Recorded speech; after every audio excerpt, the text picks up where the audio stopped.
Everybody say praise the Lord. Mga minamahal, magandang umaga po sa inyong lahat. Tunay po kapatid na mga salita ng ating Panginoon ay alam ko po na sapat na po ang ating po mga narinig ng mga salita ng Panginoon. Yung po expository preaching ng ating beloved Pastor Brad Leon. Ito po ay mga kaalaman po na idinadagdag ng ating Panginoon Jesucristo sa atin. Dahil mga minamahal, importante po na mga anak ng Diyos ay kanilang malaman at kanila pong pagyamanin ang mga salita ng Diyos. Amen po ba? Amen. Dahil po mga minamahal, huwag po lang po kayong magre-rely sa mga inyong napapakinggan. At tayo po kasi mga nangangaral ngayon sa mga television, maging sa social media, mga minamahal, kinakailangan din kapatid na kayo po ay mag-aral, humingi po ng kaunawaan ng mga salita po ng ating mahal na Panginoon. Dahil po kapatid, ang sabi po ni Apostol Pablo sa mga taga-Galatia Kapitulo 1, versikulo 8 kapatid, ang sabi po niya, kahimat kami o isang anghel man na bababa mula sa langit na magtuturo sa inyo na iba sa aming ipinapangaral, sabi ng Pablo, ay matakwid. So, ibig sabihin mga minamahal, si Satanas, siya rin po ay nagbabasa ng Biblia at humahawak po at nagsasalita rin ng mga salita ng Diyos. Ang sabi po, nung tinutukso siya ni Satanas, tinutukso ang ating mahal na Panginoon, hindi ba nasusulat na kapag ikaw ay nagpatihulog dyan, ikaw ay sasabihin ng mga anghel, ikaw ay pag-iingatan, hindi ba nasusulat? Ang sabi ni Satanas. Ibig sabihin, alam din po ni Satanas, mga minamahal, ang mga salita ng Diyos. Kaya po mga minamahal, mag-ingat po. Actually mga minamahal, meron po akong inihanda na topic ngayong umagang ito. Pero ito po ay aking pong isinantabi muna. Dahil ang dami po natin bisita, kapatid. Dahil mga minamahal, pag-aaral na po sana natin, yung ang ating Panginoong Jesucristo, siya ba ay papasok sa katawan mo, ipoposes ka, upang siya'y magsalita para sa iyo. Mga minamahal, ang dami ko na pong narinig na nagpapakilala siya, nag-speak in tongues, kuno, mga minamahal, pagkatapos sasabihin, ako si Jesus. Ako si Jesus. Mga minamahal, mag-ingat po tayo dyan. Ang sabi ng Biblia, mga minamahal, test the Spirit. Amen. Test. Mga minamahal, yun po ay wala sa Biblia. Bakit ko po nasabi wala sa Biblia? Nangaral si Pablo. Nangaral si Apostol Pedro. Pero hindi naman sa pinasukan ng ating Panginoon Jesus at sasabihin na ako si Jesus, maniwala kayo sa akin. Hindi po, dahil po meron na pong banal na kasulatan. Amen. At ang salita ng Diyos ay Diyos. Ang sabi nga ng ating bilang pastor kanina, the moment na binabasa mo ang Biblia, parang ikaw na po ay nakikipag-usap sa ating Panginoon. Amen. Hindi na kailangan bang sabihin na isang karunalduman o isang kahabag-habag ng bagay na kayo'y mahulog sa aking kamay. Ako si Jesus. Tapos umiiyak siya. Ako si Jesus. Yun naman sasabihin na, ako'y malapit ng babalik na ako. Ako si Jesus. Tapos umiiyak. Hindi gagawin yan ng ating Panginoon Jesus. Mga minamahal, that is spiritism. Parang spiritis na kapatid. Wala yun sa Biblia. Anong sabi ng huling talata ng Book of Revelation? Kung ang sino man ang magdagdag at magbawas ng mga salitang ito, ang mga salot na ito ay aking ibibigay sa kanila. Bisa katakot-takot po yun, nakakatakot po yun. Amen po ba? Kaya po minamahal ito sana yung itatabi po natin. Pero naman isasatabi po natin dahil marami po tayong bisita. Anyway, magandang umaga po sa inyong lahat. Sa lahat po ng mga bisita, mga baguhan, mga datihang kapatiran, sa lahat po ng mga manggagawa na ginagamit ng ating Panginoong Jesucristo, ang ating beloved Pastor Brother Leon, at sa lahat po ng mga viewers, at higit po sa lahat, ang mataas na pagbati, paglulati, ay natatangi sa ating Panginoong Jesucristo lamang po. Amen. At binalakan po natin mga kapatid, ang ating bisita, ang ating beloved Brother Jovan, na siya po ay galing po ng Fiesta Dabda. Amen. Kumain po kayo kapatid, at pamahalas po. At ang ating pong beloved Sister Ash Custodio, na kasama po niya. Okay. Kayo po kayo. Sila po yung mga bunga po o naimbitahan po ng ating beloved Brother Marvin. Sabi ko, kamag-anak po ba Brother Marvin? Hindi po, mga pasayos ko po sila. Yun ang sinasabi ko kapatid. Amen. Yun ang sinasabi ko sa inyo. Na kapag may pagkakataon po kayo, i-share po ninyo kapatid ang kabutihan ng ating Panginoon. Amen? Pangapako po natin ang Diyos. Lord po God. At kasama rin po natin mga minamahal, ating Sister Jacqueline Casinya. Amen? Anak ba ni Brother Jack? Anak po niya Brother Jack, no? At ang ating pong beloved Sister Denise Ira Paras. Ayun po siya. Kasi na rin po yung mga bunga ng ating mahal na kapatid, beloved Brother Jack Casinya, ang kapatid na ex-military. Ex-Air Force na minamahal na naging ko nung last Sunday. Ngayon sila po yung nagbubunga, nag-iibita po sila kapatid. Salamat sa ating Panginoon. Palagpakan po natin ang mga kapatid. Nalaman po sa po natin, dito po, magkaroon po tayo ng mga salita po ng ating Panginoon. Dito po kapatid sa 2 Kings chapter 5 verses 2 up to 3. Ito po ay kasaysayan po ni Captain Naaman. Si Captain Naaman kapatid, siya po ay pinuno ng mga sundalo na siya po ay man of valor. Talagang matindi po siya kapatid sa labanan. At siya po ay may pinag-aralan, mataas ang kanyang rango sa bansang Syria kapatid. Pero ang problema sa kanya, meron po siyang sakit na ang karamdaman po niya ay mayroong sakit na leprosy o ketong. Alam mo niyo po kapatid, noong unang panahon, kapag may ketong ka, ina-isolate ka sa isang lugar, o kaya naman yung iba sinusunog. Kasi nakakaawa kapatid yung ketong. Mga mahal, pag-aralan po natin to, ano ba ang naging kasaysayan ni Captain Naaman? Ang sabi po dito kapatid sa 2 Kings 5:2 up to 3, ang mga taga-Syria sa chapter 1, sa versikulo 1 muna. Si Naaman na punong gawad ng hukbo ng hari ng Syria ay dakilang lalaki sa harapan ng kanyang Panginoon at iginagalang.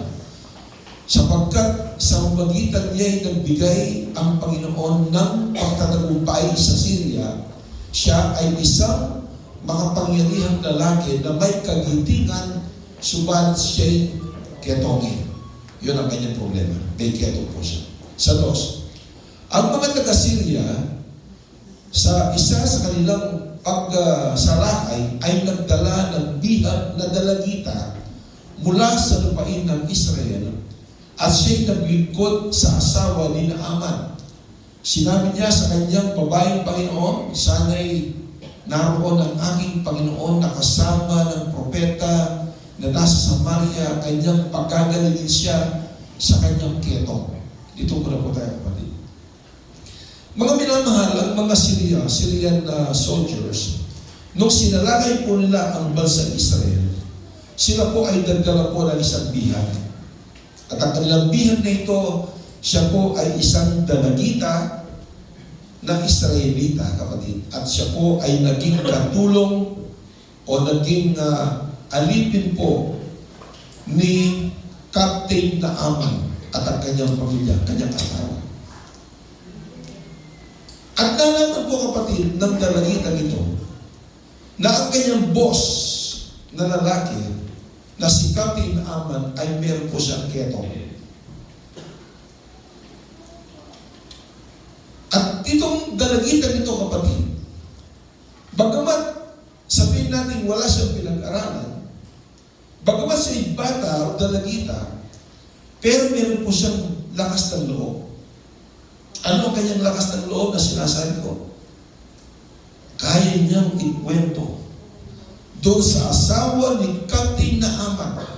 Nagsabi po niya, doon sa amin, sa Israel, meron isang lalaki ng Diyos na meron isang propeta doon na siya magpapagaling ng karamdaman sa magitan o magpapagaling ang Diyos doon sa magitan ng propeta ito.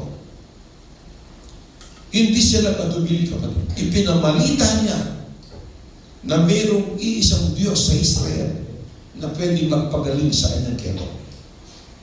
Ang ginawa ko, kapatid, na asawa ni Captain Naaman na nakausap ng dalagitang ito na Israelita, pinuntahan itong si Naaman na kanyang asawa at kanyang ibinalita. Nasabi ng dalagitang ito na ating katulong na ating bihag, meron daw doon sa Israel na merong isang Diyos na magpapagaling sa iyo sa kanyang pamagitan ng kanyang isang propeta doon. Bakit hindi mo puntahan? Ang sabi po ng asawa ni Captain Naaman. Bakit hindi mo subukan? Alam po ninyo, kapatid, of course, sino ang hindi maghahanap ng kagalingan? Amen po ba? At ang ginawa po ni Naaman, nakipag-usap siya sa hari po ng Syria. At sinabi po at ikinuwento yung sinabi ng isang dalagita na taga-Israel. At ang sabi po ng hari ng Syria, pwede kitang tulungan dyan. Gagawin ko, susulatan ko ang hari ng Israel upang ikaw ay pagalingin. Akala po nila yung hari magpapagaling. Gumawa siya ng sulat at ngayon dinala ni Captain Naaman doon mismo kaya sa hari po ng Israel. Ang sabi po ng hari ng Israel, ako ba ay Diyos na pwedeng bumuhay at pwedeng magpagaling ng karamdaman? Siya'y parang sabihin natin nagalit o pwede sabihin nalungkot dahil ang sabi ng Biblia, kanyang inubad ang kanyang kasuotan at kanyang inapak ito, kapatid. At nangyari itong si Prophet Elisha, nabalitaan niya ang ginawa ng hari na hinapak yung kanyang kasuotan, kapatid.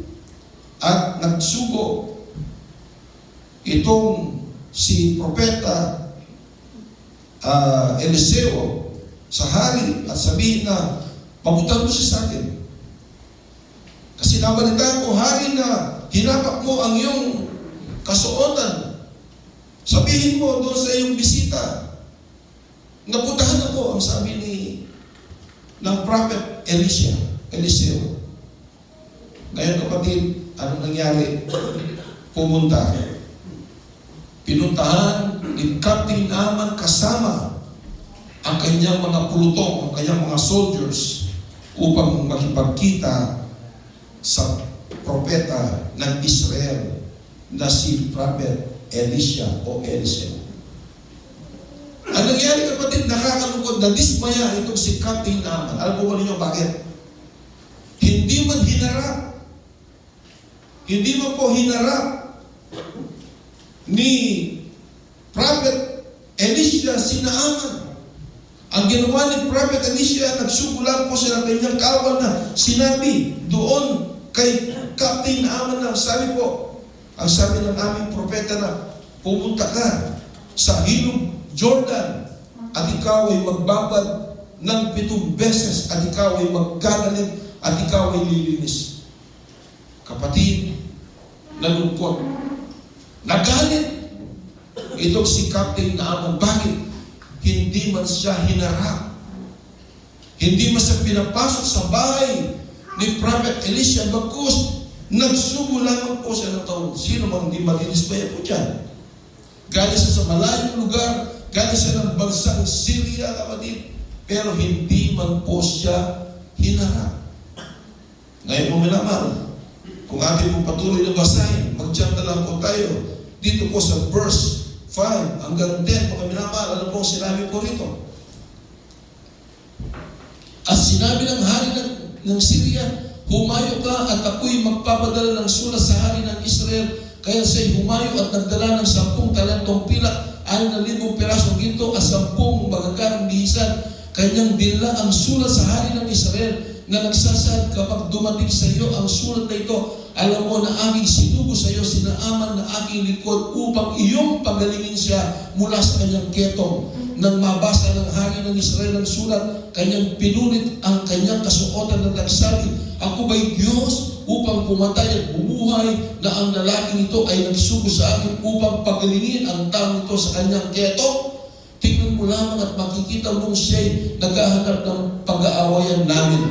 Ngunit nang mabalita ni Eliseo na tao ng Diyos na pinunit ng hari ng Israel ang kanyang suot, siya'y nagsugo sa hari na sinasabi, bakit mo hinapak ang iyong damit?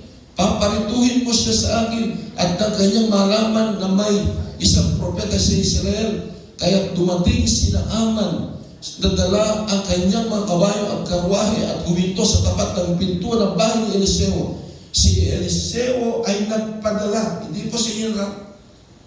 Si Eliseo ay nagpadala ng sugo sa kanya na sinasabi, humayo ka at maligo sa Jordan ng 7 ulit.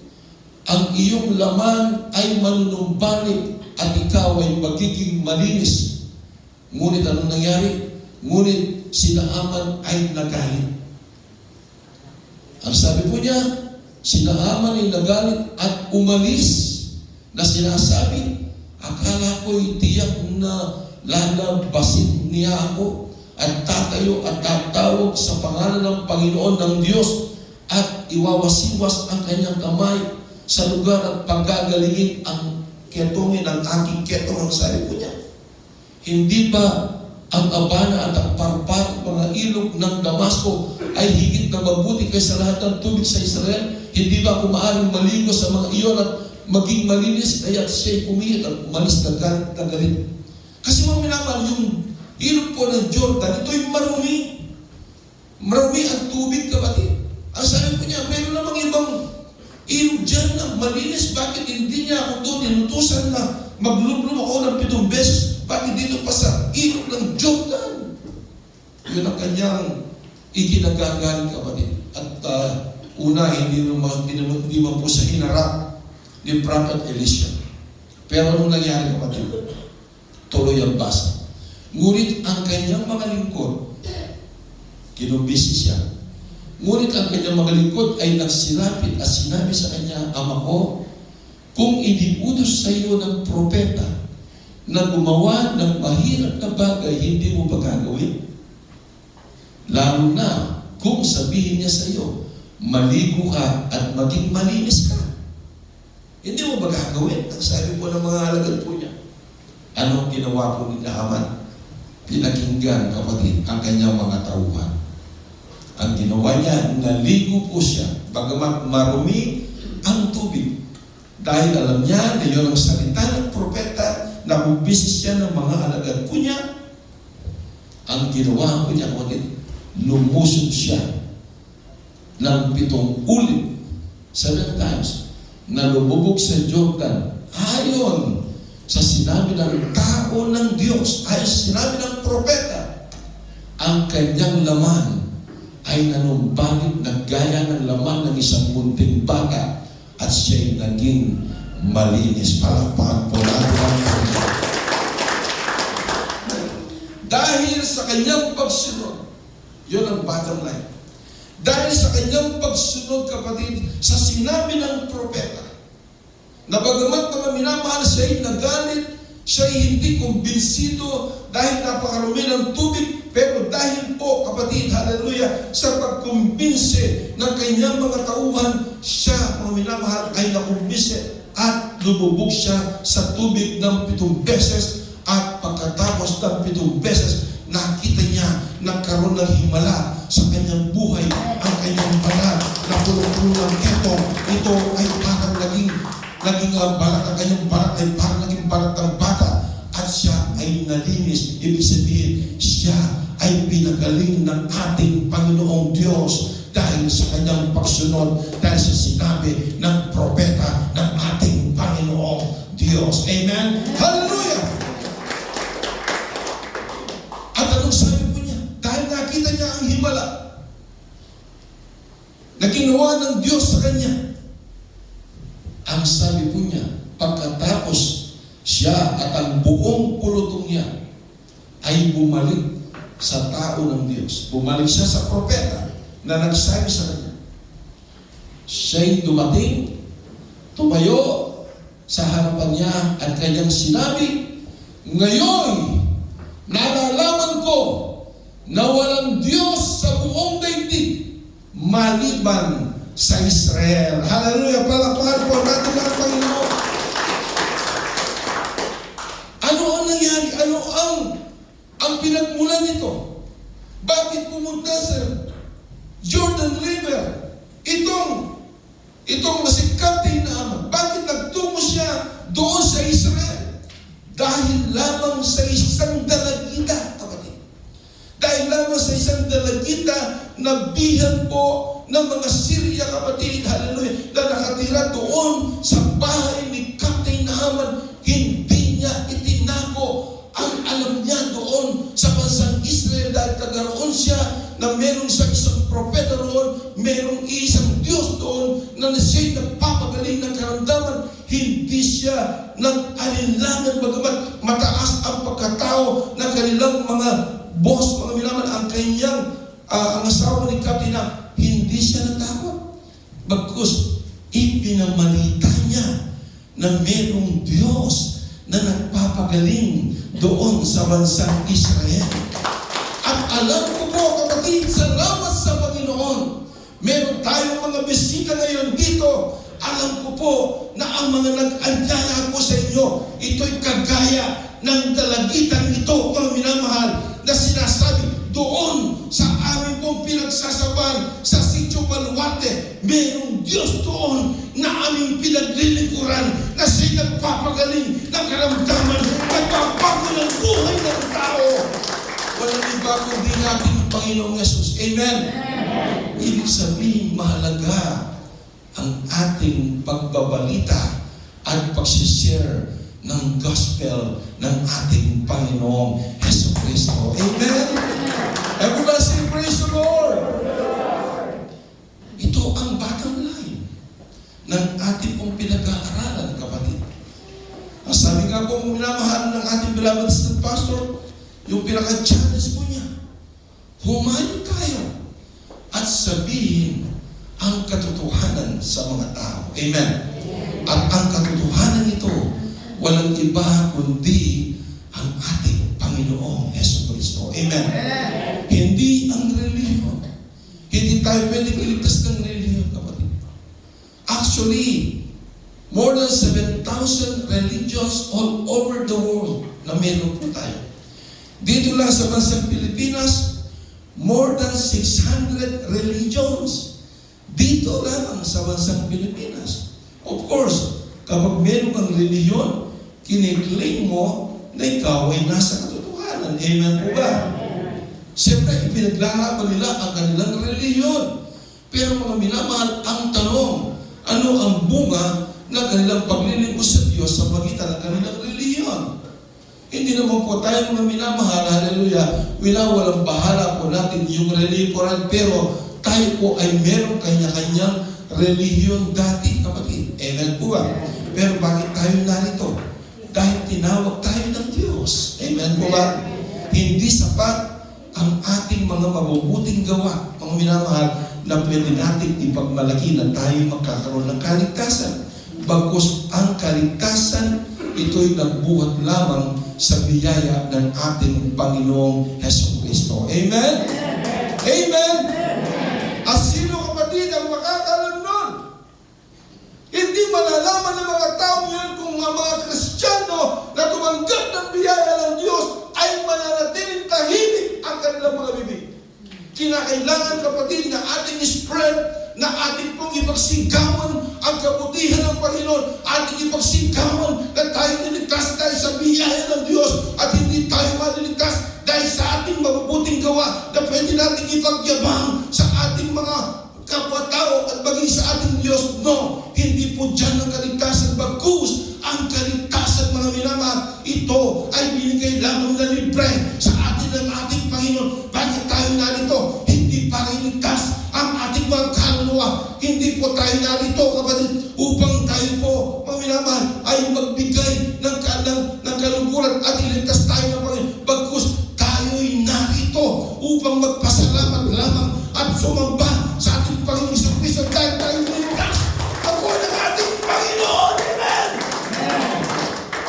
Iniligtas na po tayo. Amen po ba? Everybody say praise the Lord. Para po sa pangalan po na magbisita, baka sabihin ninyo, bakit di para sa mabuting gawa na ako'y na hindi ako maliligtas doon? Pwede na pala ako magpakasama. Pwede na pala ako magbisyo ngayon. Hindi. Wag. Ang sabi po ni Pablo, idaragdag lang po ito.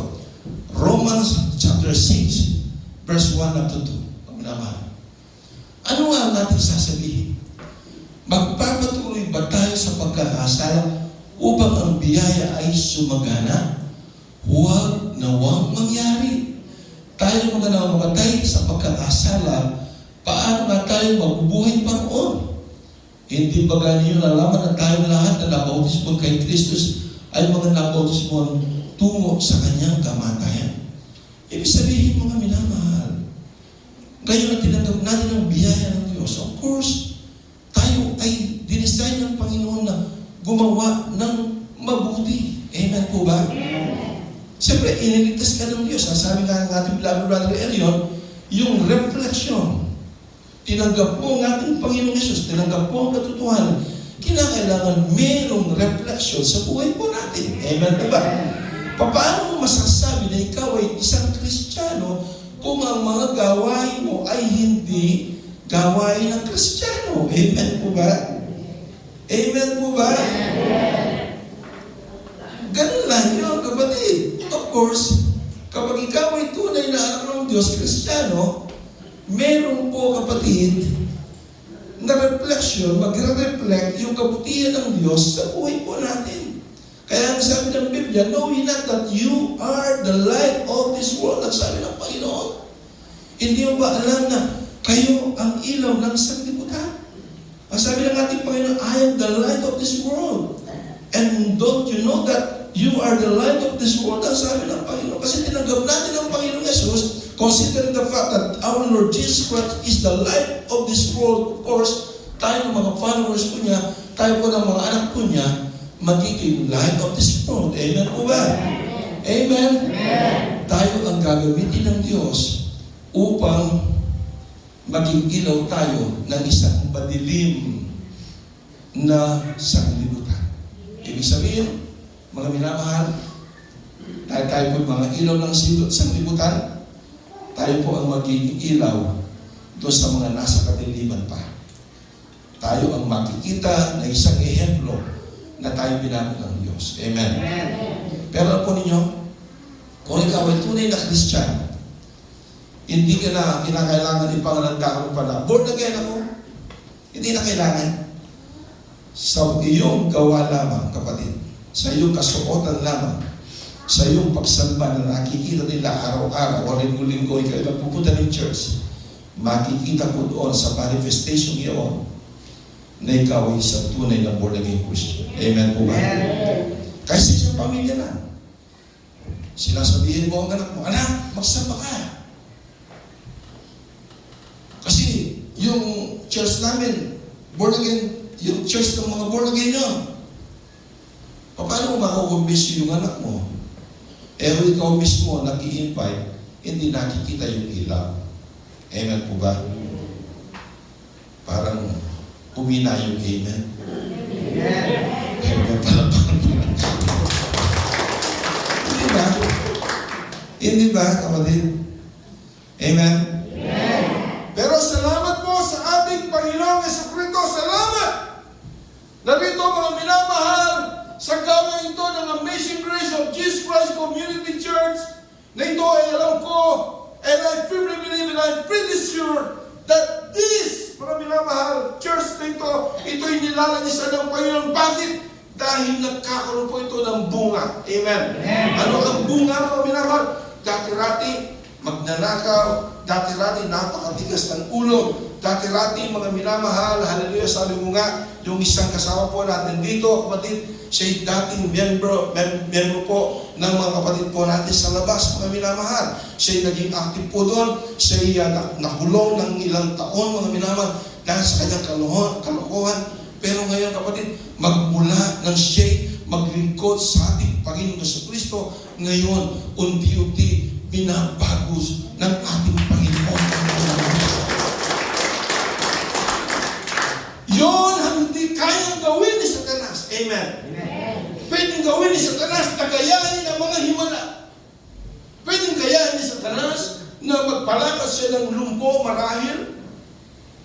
Pwedeng gawin ni Satanas ang mga bagay-bagay. Pero meron lamang isang bagay na hindi kayang gawin ni Satanas. Ano po yun? Na ang buhay na makasalanan, ang buhay na mabisyo, hindi kayang baguhin yan ni Satanas dahil ang kasamaan ay nasa nature ni Satanas. Amen po ba? Naunawaan, kapatid? Yun lamang hindi kayang gawin ni Satanas, mga minamahal, yung baguhin ang isang masamang tao. Amen? Kaya huwag ka nang maghanap, kapatid, ng himala ba? Na Sister Lenny, mga naman, maglalakad ngayon. Hindi na importante yan. Ang importante, kapatid, nakilala mo ang ating Panginoon Yesu Kristo. Anytime na kunin ka ng ating Panginoon, anytime na kunin tayo ng Panginoon, dahil tayo nakakilala sa Diyos, naglilingkod sa ating Panginoon, meron po tayong assurance na tayo ililigtas ng ating Panginoon. Bakit po? Dahil umaasa tayo sa habag at biyaya ng ating Diyos na buhay. Amen? Ganun importante. Kaya si Pablo, mga minamahal, hallelujah, siya ang nagsabi, ang sabi po, mga minamahal, ng Philippians chapter 1 verse 21, for to me, to live is Christ, and to die is gain, ang sabi po niya. Ibig sabihin mo na, ang sabi po niya, sapagkat sa ganang akin, ang mabuhay ay si Kristo, at ang mamatay ay pakinabang. Amen? Amen? Hindi natatakot si Pablo sa kamatayan. Bagkus siya'y galak na galak. Dahil mo minamahal, alam ni Pablo na siya'y papatayin na bukas, mga minamahal, na siya'y pupukutan na po ng ulo. Ang sabi niya, I have finished my course, I have finished the race, and I have fought a good fight of faith, and I'm ready to be offered. For to me, to live is Christ, and to die is gain. Amen? Tayo lahat ay mamamatay, kapatid. Pero ang minamahal, magalak ka. Kung mamatay man tayo, anytime, pagpikit mo dito sa lupang ito, pagdilat mo naman, kasama mo na ang ating Panginoon sa Kristo. Hindi mo naman mabuhay ka ng mahabang panahon. Alam ko rin yung pinakamahabang si Methuselah. Mas patanda pa kay Adan, more than 900 years old. Pero mga mahal, walang sinabi na siya naging pastor, walang sinabi na siya naging propeta, wala. Ang ating Panginoon Yesu Kristo, 33 years old lang, nabuhay dito nung siya nagkataong tao. Pagkatapos, namatay na po siya. Sabihin natin, bata pa, pero namatay ang ating Panginoon. Bakit? Kasi nakuha niya, nagawa na po niya ang kanyang purpose o layunin sa daigdig nito. Ano ang kanyang layunin? Upang tayo iligtas, tubusin ang ating mga kasalanan sa krus ng Kalbaryo. Amen? Amen? And that is, mga minamahal, the essence. Ito ang diwa. Bakit tayo naglilingkod sa ating Panginoon? Mga minamahal, bakit tayo tinawag ng Diyos? Bilang reaction, tinawag tayo ng Panginoon, tapos maglilingkod tayo sa Diyos. At ang sabi po ng 1 Corinthians chapter 6 verse 1 up to 2, now is the day of salvation. Now is the accepted time. Ibig sabihin mo minamahal, hallelujah, dito po mga minamahal, 1 Corinthians chapter 2 Corinthians chapter 6 verse 1, mga minamahal, up to 2, ang sabi ito, yamang gumagawa kami kasama ninyo, nananawagan din kami sa inyo na huwag ninyong tagapin ang biyaya ng Diyos na walang kabuluhan. Sapagkat sinasabi niya sa panahong kanais-nais ay pinakinggan kita at tinulungan kita sa araw ng kaligtasan. Ngayon na ang panahon, kanais-nais, ngayon na ang araw ng kaligtasan. The day of salvation. Now is the day of salvation. Sa wikang English po, sa King James po pwede. Ang sabi po mga namahal dito po, we then as workers together with Him beseech you also that receive not the grace of God in vain. For He said, I have heard thee in a time accepted, and in the days of salvation have I support thee. Behold, now is the accepted time. Ito raw ang araw ng iyong pagtanggap sa ating Panginoong Jesus. At ang sabi po dito, now is the day of salvation. Ang sabi po ng John chapter 1 verse 12, mga minamahal, hallelujah, ang sino man ang tumanggap at sumampalataya sa ating Panginoong Jesucristo, sila'y binibigyan karapatang maging anak ng Diyos. But as many, subalit ang lahat ng tumanggap sa Kanya na sumampalataya sa Kanyang pangalan ay Kanyang pinakalooban sila ng karapatang maging anak ng Diyos. Ibig sabihin, kapatid, hindi po lahat ng tao ay anak ng Diyos. Amen. Yun lamang pong tumanggap sa ating Panginoon Jesucristo. Ano ang tatanggapin mo sa Panginoon? Tanggapin mo at paniwalaan mo sa pantayanan mo na ang Diyos ay nagkatawang tao, ang ating Panginoon Jesucristo, upang ikaw, ako, tayo lahat ay tubusin sa ating mga kasalanan. And after 3 days, He rose from the grave. Yun ang sapantayanan mo, kapatid. At ano po, tanggapin mo siya ngayon. Ang sabi ng ni Pablo, now is the accepted time. Now is the day of salvation. The moment na tinanggap mo ngayong araw na ito, ang ating Panginoong Jesucristo at sinampalatayan mo ang kanyang ginawa sa'yo para sa'yo sa krus ng Kalbaryo, ito na ang araw ng pagkaligtas po. Dahil ikaw ngayon ay bubuhay na muli ng ating Panginoong Jesucristo at Panginoong Kristo. Amen? Ikaw ay isisilang muli. Makatapos po tanggapin ng Panginoon, hindi ikaw ang nabubuhay sa iyong sarili, bagkus ang nabubuhay ngayon sa sarili mo. Walang iba kundi ang ating Panginoong Jesucristo. Makikita ang ilaw ng ating Panginoon sa buhay mo. Amen? Bilang isang Kristiyanong tinubos ng ating Panginoon. Tayo lahat ay tumayo ng mahal at tumawin po tayo sa ating Panginoon. Hallelujah. Purihin natin ang ating Panginoon. Ating pong awitin, kapatid, ang Panginoon kay buti mo. Hallelujah. Praise God. Napakabuti ng ating Panginoon. Na tayo po ay hindi mo po karapat-dapat, pero tayo tinubos ng ating Panginoon. Mga minamahal kapatid, sa mga bisita, pamilya po ng ating beloved brother Jack, beloved brother Mr. Ash, brother Jovan, ito ang araw. This is the day of salvation. Now is the time to accept our Lord Jesus